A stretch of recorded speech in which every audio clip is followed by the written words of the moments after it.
Quick shout out to my Patreons who keep this channel going. You can join my Patreon down in the description below. What's guys, welcome back to the channel series reacting to the second episode of Symphogear AXZ, or AXZ. This one is titled Last Resort. I wonder what our last resort is going to be. I wonder if that's on our side or the enemy's side. Probably our side, because I don't think the enemy's going to be on their last resort and their last bit just yet. I mean, I know in GX we were accelerating plans quite fast, but I don't think it's going to happen that fast for AXZ. But yeah, it's typical Symphogear first episode, in which it's just crazy and just like Symphogear. I mean, it's kind of hard to really describe Symphogear intros because they are in a league of their own when it comes to other series. Like, there's not many shows that can capture that same sort of insanity and epicness in just a first episode. And of course, it seems like every season they want to try and top themselves. I still think GX was the better one, just because the absurdity of what was happening. This one was still intense, though. I mean, Hibiki beating up a tank with another tank is still iconic, but I don't think it's quite on the same level as the spaceship coming down and decapitating a mountain. Like, yeah, that one was crazy. But anyway, we're dealing with alchemists again this season. At least our starting point is alchemists, with the Bavarian Illuminati and the Illumin Hotties, as I think someone called them last week, or the week before that even. Who was it that said that? I can't remember. Maybe it was Boostfon? I can't remember. Someone called them the Illumin Hotties. I'm like, that's a great name for them. I'm not going to remember their names.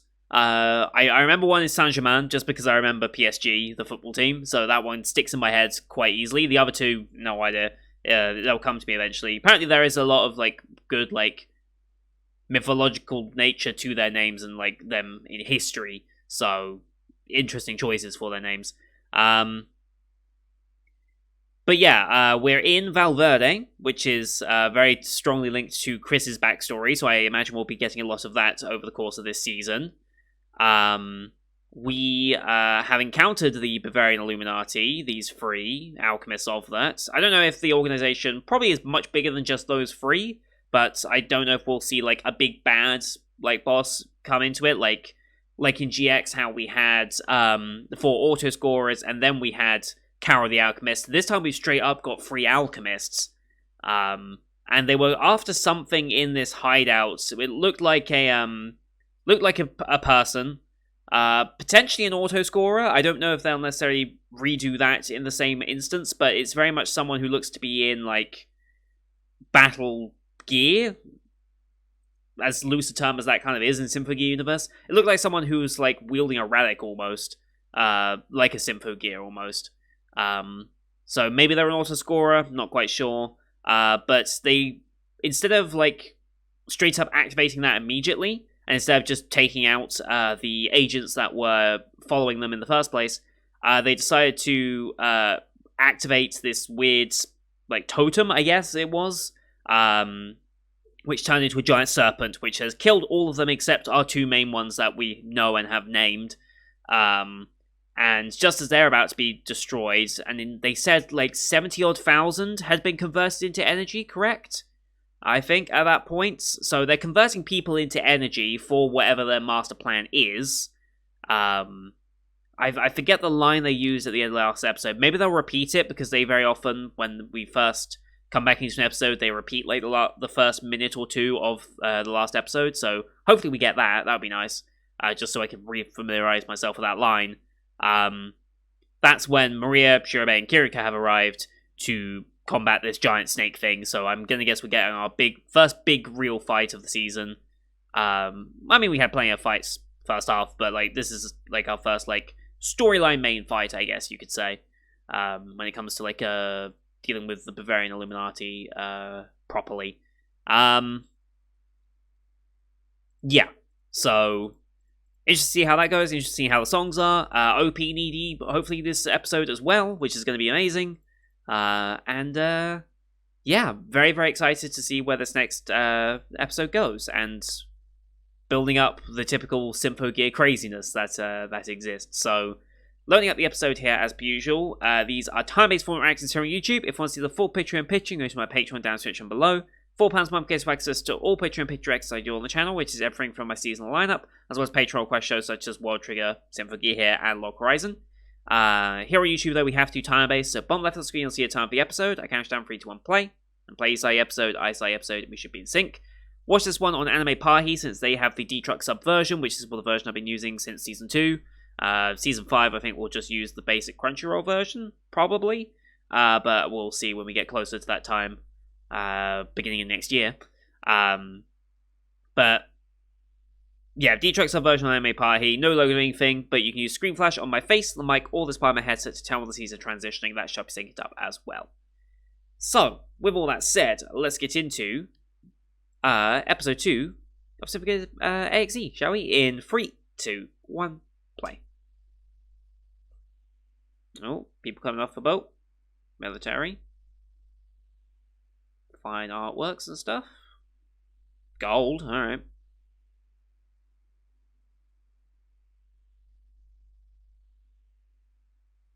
Is that a delivery, or are we shipping that somewhere? We're in Valverde, at least.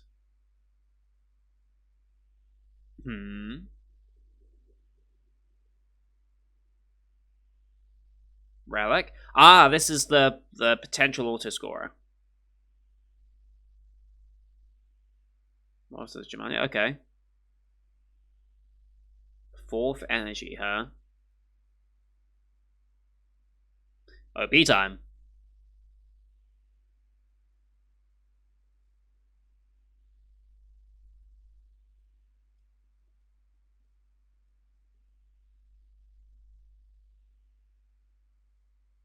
By shedding many tears, the reality you face is...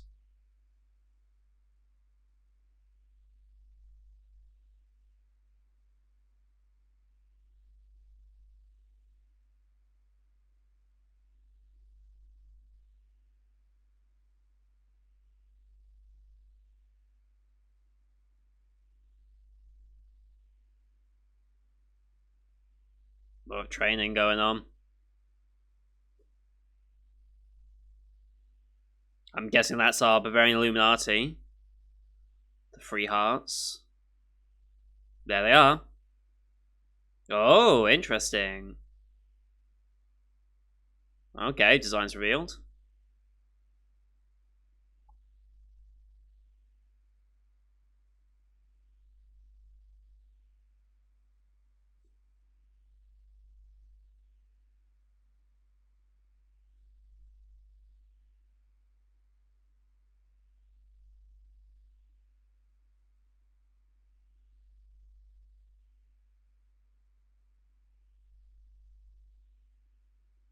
Wait, what was that? Wait, who was that?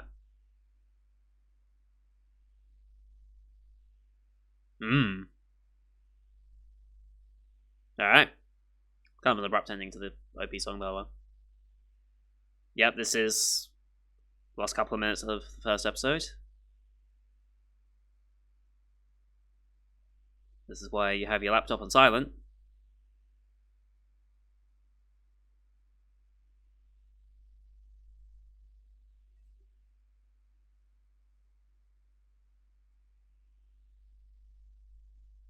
There's our giant steak thing.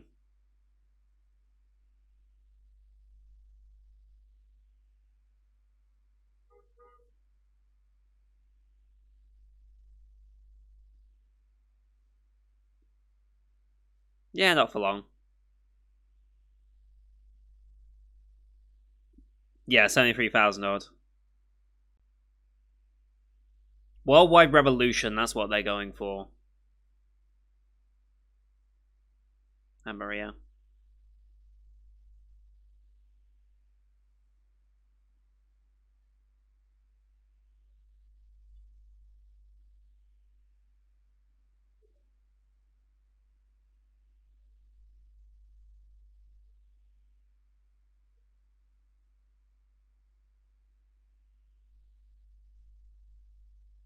Mm-hmm.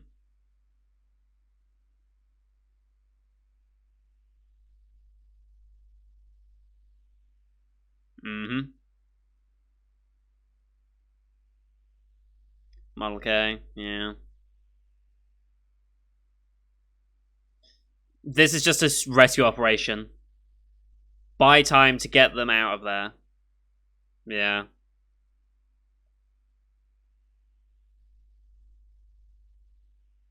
The recipes were on his chip, okay. Maybe he never got around to it. That sounds kind of bad. I feel like that might be a mistranslation, but at the same time, maybe not.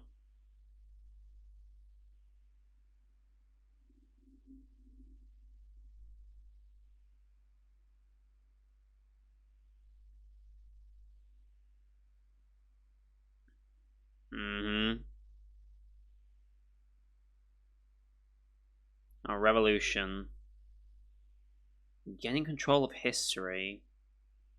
Okay.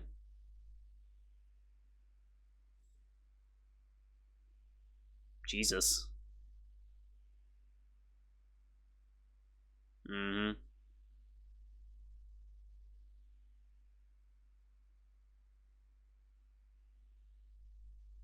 Alkanoids. Let's get naked? Okay.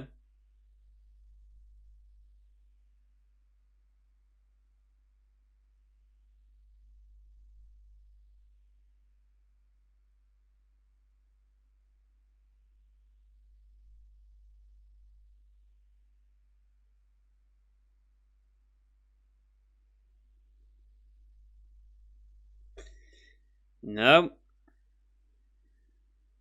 Oh, Jesus.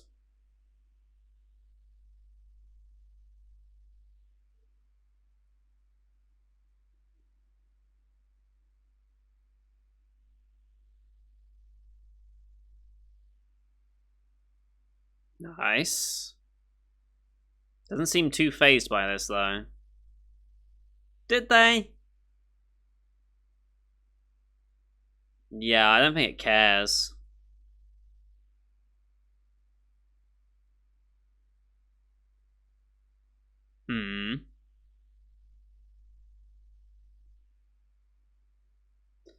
That's a lot of firepower. I don't know if we have that.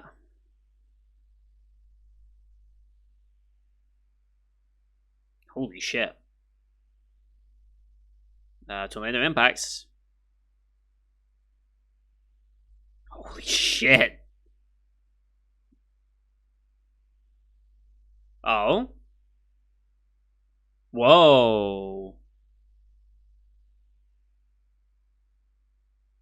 Whoa. What was that?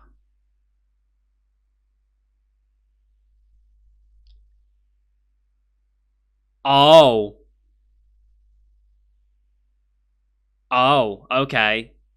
Were those just different, like, dimensions and different, like, parallel dimensions? So they took that snake in the dimension it wasn't hit and replaced it with the one that was hit? That's... Oh, shit. Actually, one got through.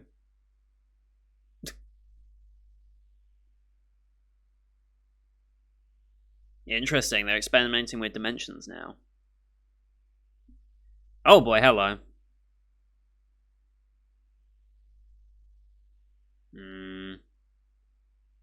Wait, what's that? Is that like a... Is it an Alkanoid's version of Solomon's Cane? It's obviously not Solomon's Cane. That's gone. But, like... She's sneaking around somewhere. Yeah, just jump. It is pretty nuts, but... What choice do you have?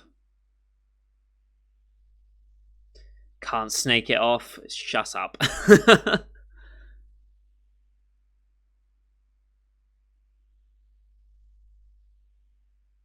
What's catching us?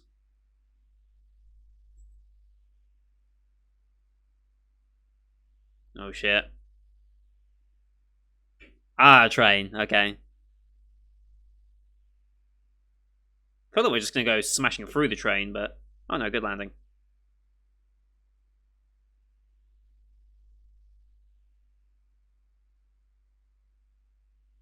Wait, what? They... Okay. Yo, fuck me, that name. Is it now our Pokemon? Is that what it is now? Tiki, okay. That's this one's name.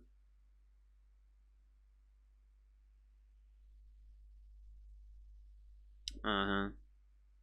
Very much coward. Nice hit.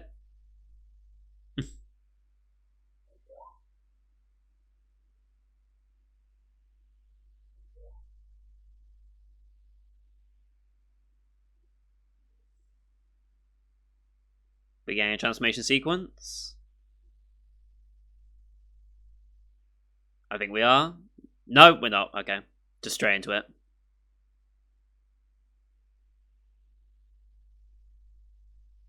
Okay, maybe it's not like Solomon's Cane.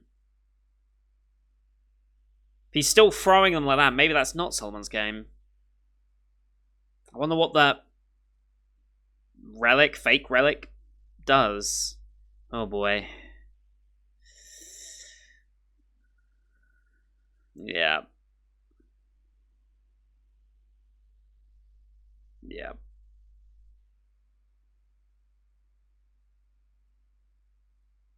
Mm-hmm. Oh, Jesus.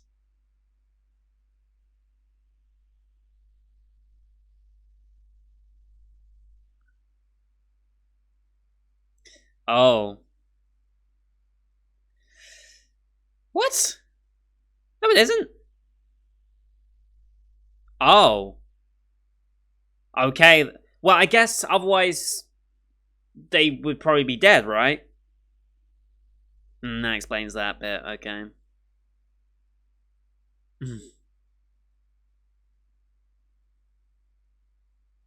Mm-hmm.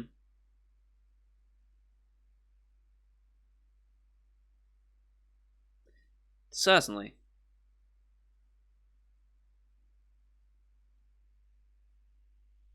Mm-hmm. Nope. No linker. Mm-hmm.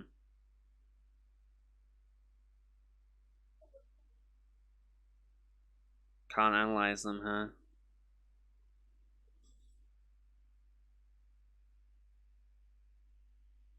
Mm-hmm.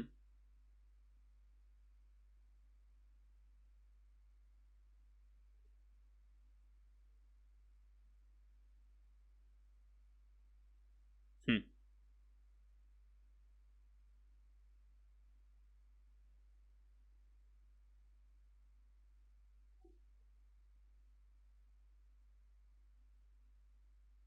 Hmm. We have 40 key out now. Oh, 400 years ago. Jesus Christ. Okay. Hmm.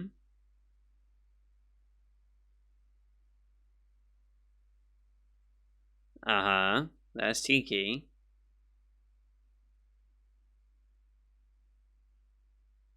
So you fought with Fine. Fine in a pirate outfit? I can get behind that. Can we see more of that, please? Just asking for a friend. Adam, okay.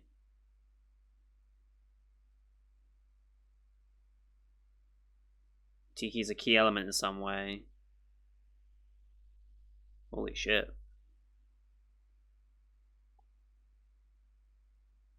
Mm-hmm. Jesus Christ.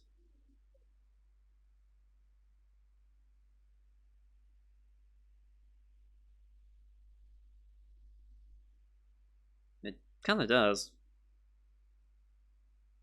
Astronomical observation tool, okay.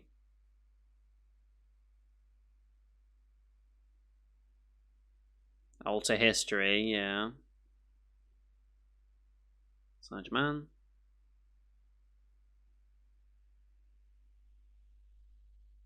Hmm.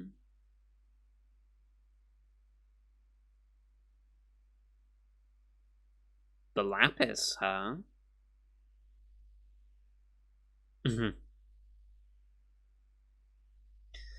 the snake's coming back. Hmm. Hmm. Interesting. It sounds like they have a noble goal, right? But it's probably twisted in some way. Hmm. Okay.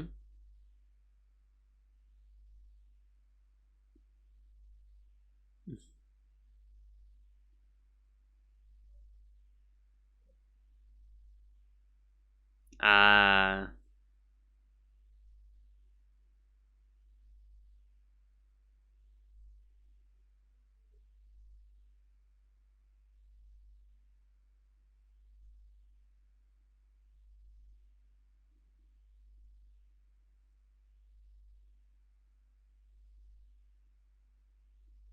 Hmm.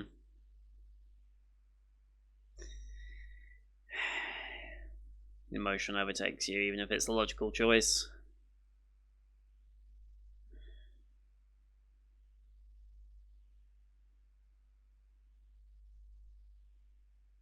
Mm-hmm.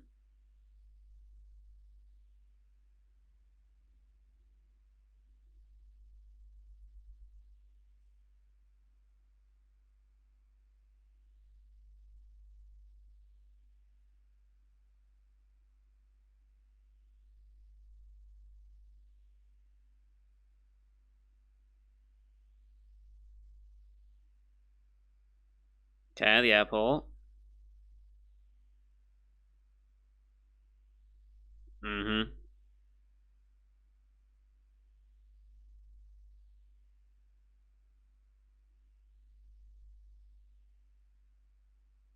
Yeah, airport's not looking great. Mm.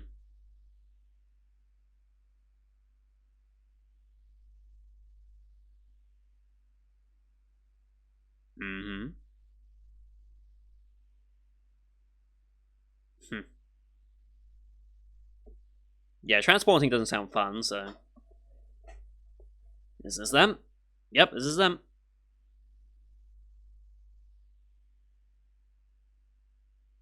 Transformation sequence this time?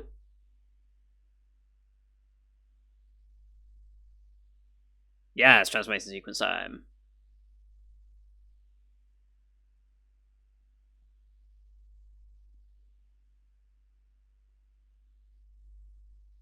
What did that say on there?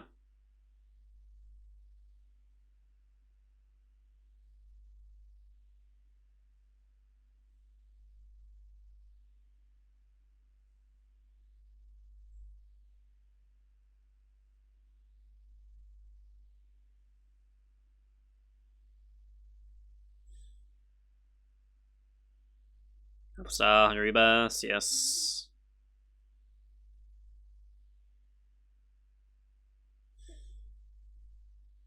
Holy shit.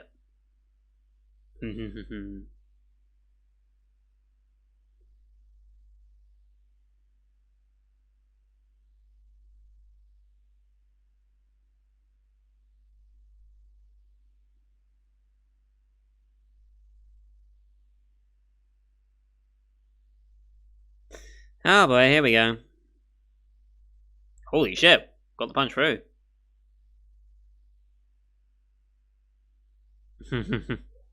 That's true.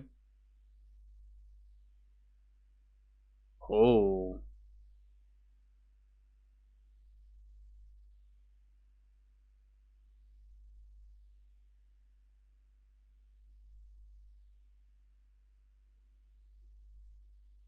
Mm-hmm.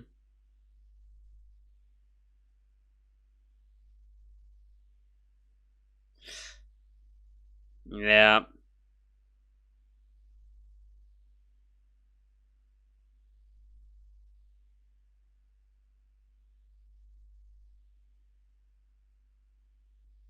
Holy shit. Why are they trying to launch a plane in the middle of the... Okay, they're running away from things, okay. I was about to say, airport's under attack, why were you trying to launch it? Anyway.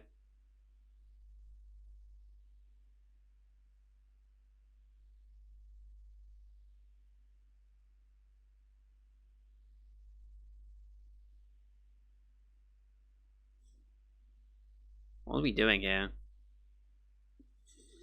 Sound effect.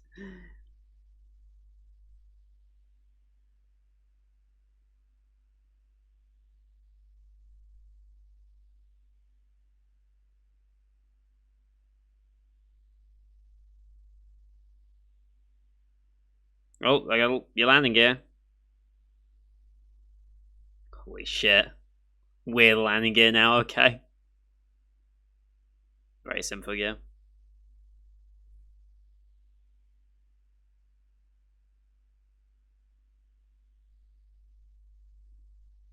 Hmm?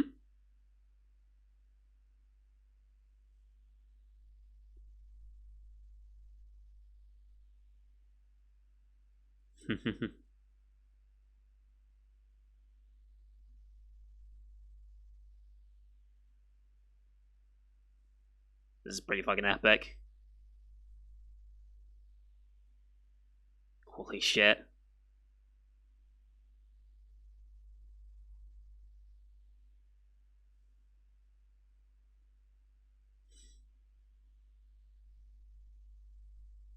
Holy shit.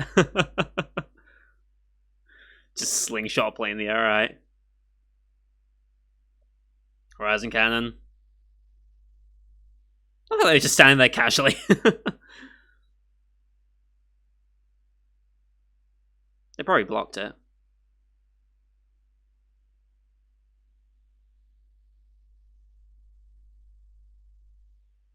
Yep, I'll limit.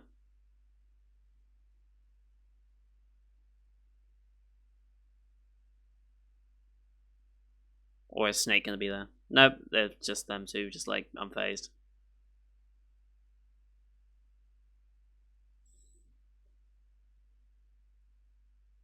Mm-hmm. Can't stop this now. Unless the other three are gonna be able to come here.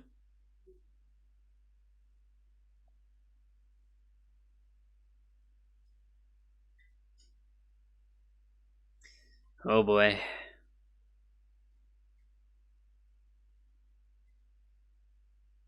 Yeah, they're here. Oh, meaty hit.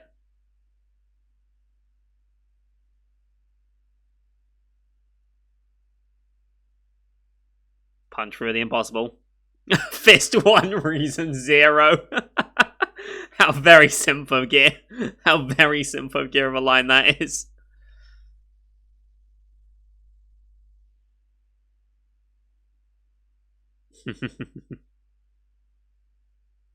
Wow. Wow. Ooh, hello. Not the transition TD I was expecting.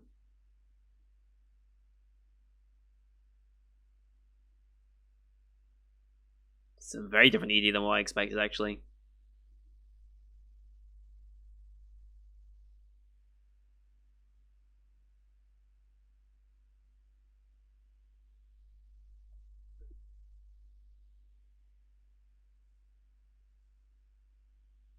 Mm-hmm.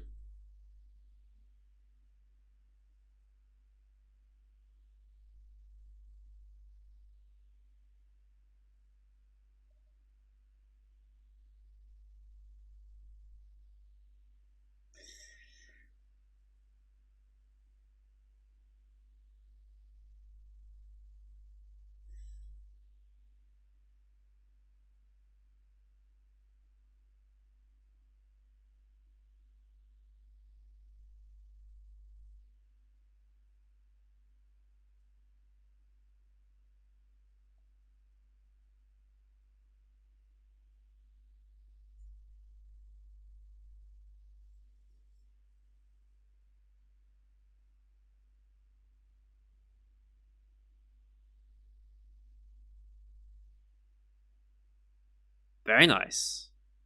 Wow, that's a really nice ED. Like a really nice ED. That might be one of my favorite EDs of the entire show, actually. Just the slow build into it. That's gonna hit very differently, I think, going forward. Because, like, as we know, Symphogear loves its cliffhangers, or cliffbangers, as someone else says last time out. that's going to hit very differently compared to the other times the music in, because other times the music, really, hits a lot harder from the first note, or the first, note transitioning into the actual ED. There's always a build-up before the ED, obviously. This is going to be a bit different, because you have that more subdued introduction to it.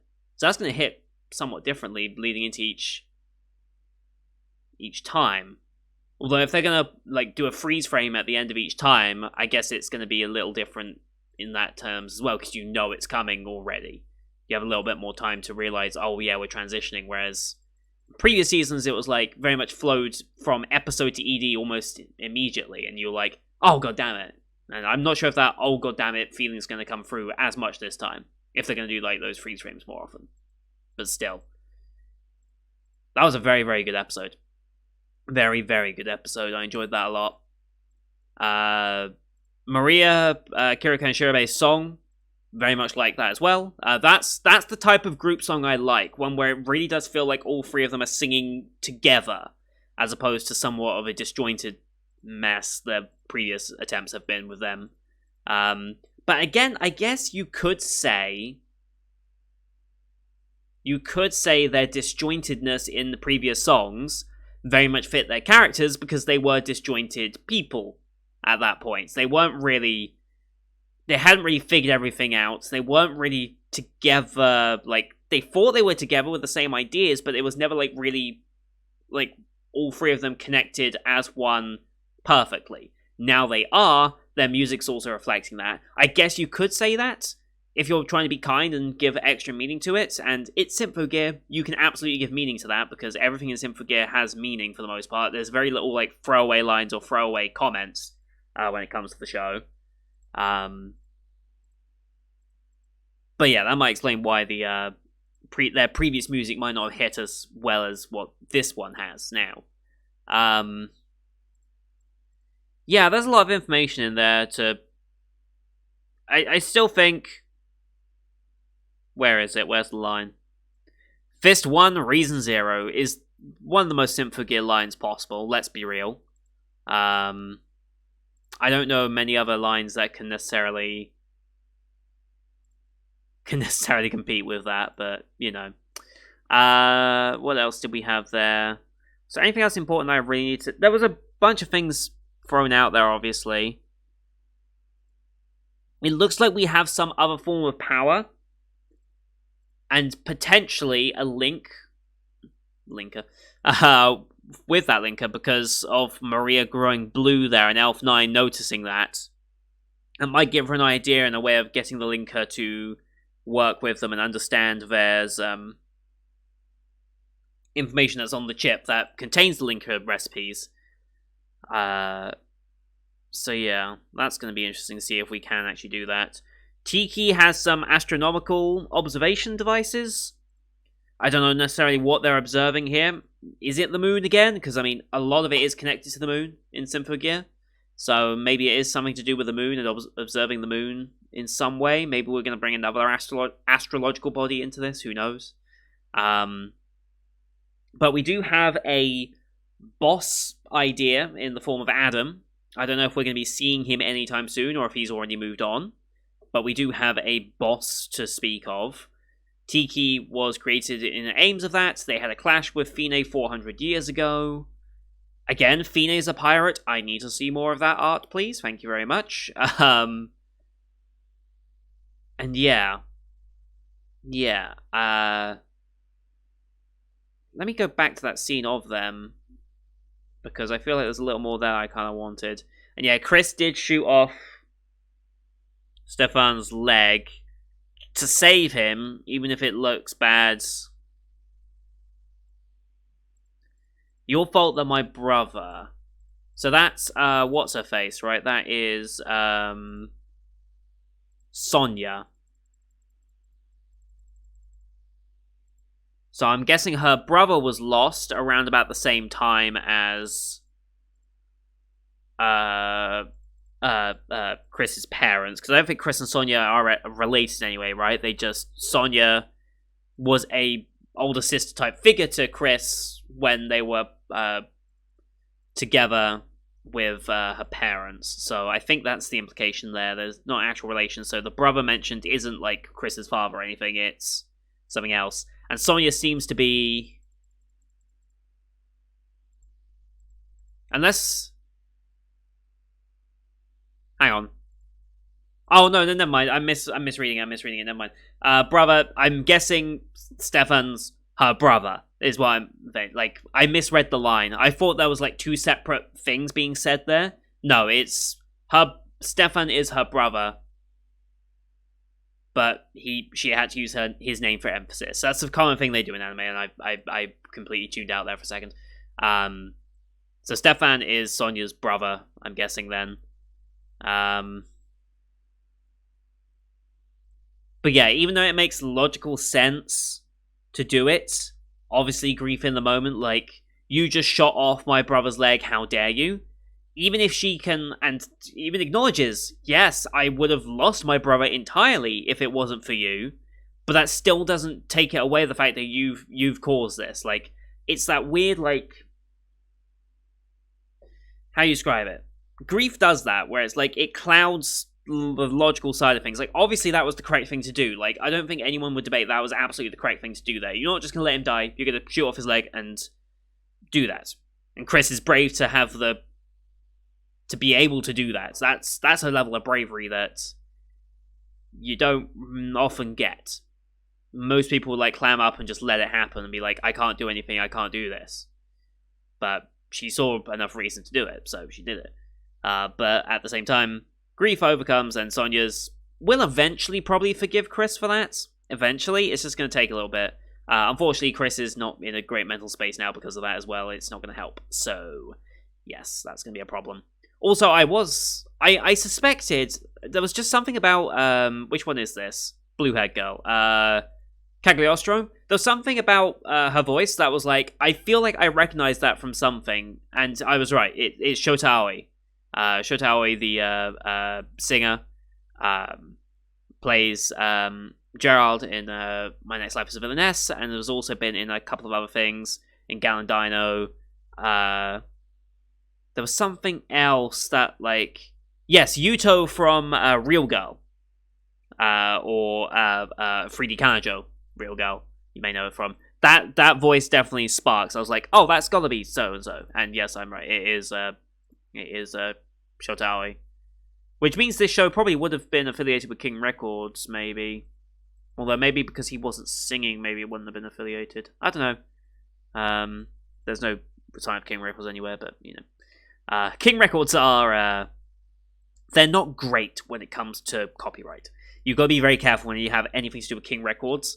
They're one of the ones that are very much, like, on it when it comes to that sort of thing. Them and... who did Precon? Who did Precon? I forget the names. Cygames and King Records are the two you really have to watch out for on YouTube when it comes to copyright, and thankfully I've avoided them because I have my new process, but yeah, they're the worst offenders really when it comes to YouTube copyright on YouTube. Definitely. But a fantastic episode.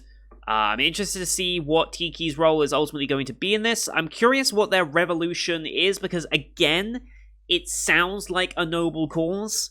In theory, no one should have to suffer, but I wonder what they're going to cause in suffering for that to happen.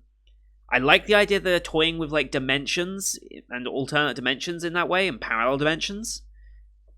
I'm curious to see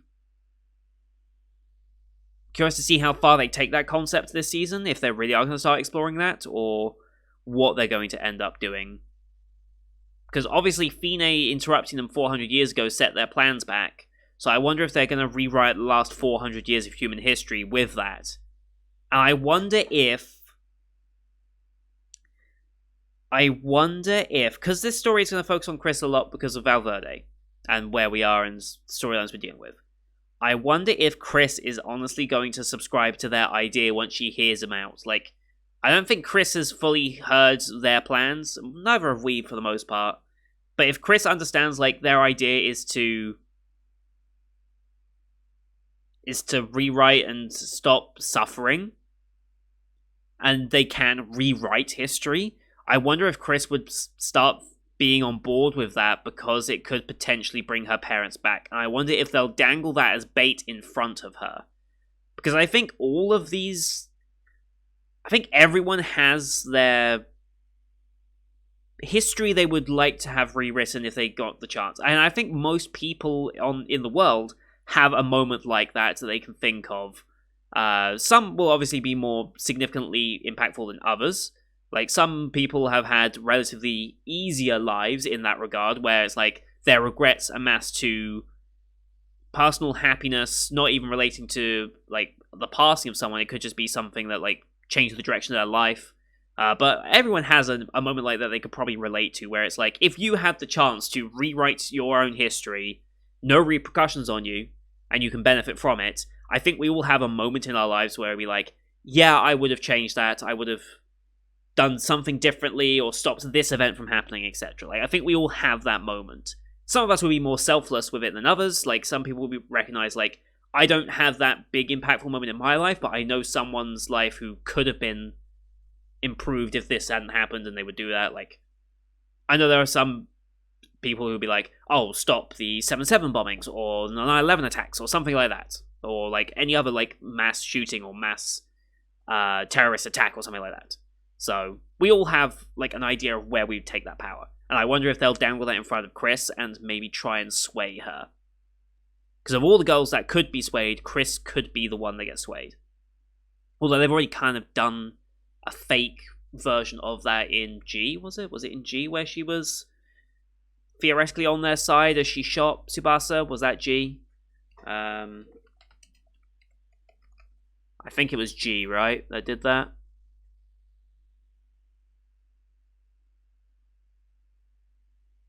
I think it was G.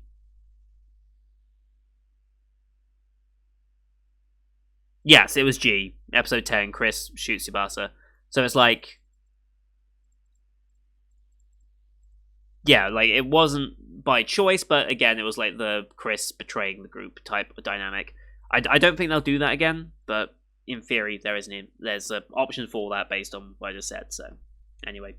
Yeah, that's going to do it for today, guys. Thank you everyone for watching. Hope you enjoyed that one as per usual. Leave a like if you did, as well as your comments what you thought down below. You guys are always very, very in-depth and passionate with your comments on Symphogear, and I very much appreciate that. Don't forget to subscribe to see next week's episode, as well as the rest of the full 2021 lineup. You can find it on the channel. Thank you for watching. Till next time. See you guys later.